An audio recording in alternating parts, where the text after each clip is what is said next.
how do you get a 9% tax bracket?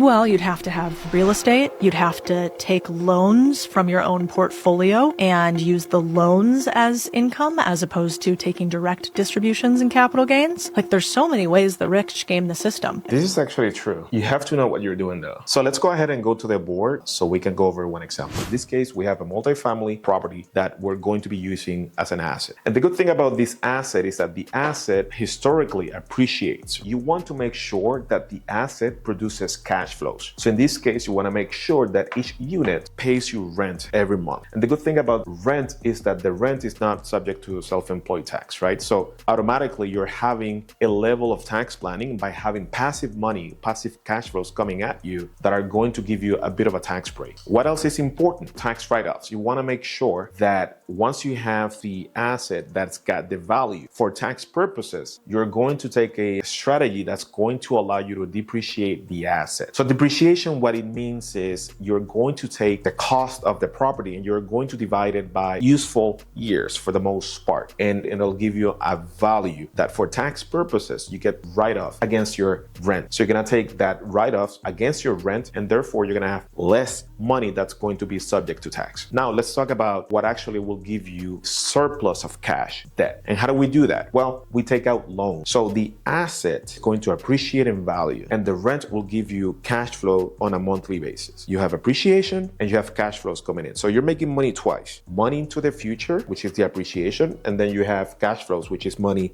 right now. So the way you leverage debt is through loans. So you go to the bank and say, hey, this is the value of my asset as of right now. I bought it X amount of years ago at this cost basis, and now the value is greater. Now I have equity because my asset has appreciated and it's going to keep on appreciating to the future. So now you have equity that you can borrow against. So you can take a loan against that. How do you do that? Make sure that you have stable rent and that your rent can go up every year. So you want to make sure that your tenants pay you rent every month, and also on your contract that the rent is going to be indexed for inflation purposes so you can increase the rent. So you take out a loan, so you have money in three ways. You have the rent that you are collecting now, you have the appreciation of your asset, that's money into the future that you get to cash out. The way you do that is you leverage debt through a loan on your equity. So you pull that equity, you take a loan against that equity to get that cash now. That loan is tax-free. Okay, so you go to the bank, bank's gonna give you money based on the equity of the property, your credit rating, and the cash flows, and then that's becoming tax-free money for you. So how do you get to 9%? Basically, it's making sure that these loans are tax-free. So when you get it, you don't pay taxes on that. You make sure that you have appreciation, so therefore you can take debt out of it through a loan, and then you have the cash flows. And you lower your taxes through the right write-offs, in this case, like depreciation.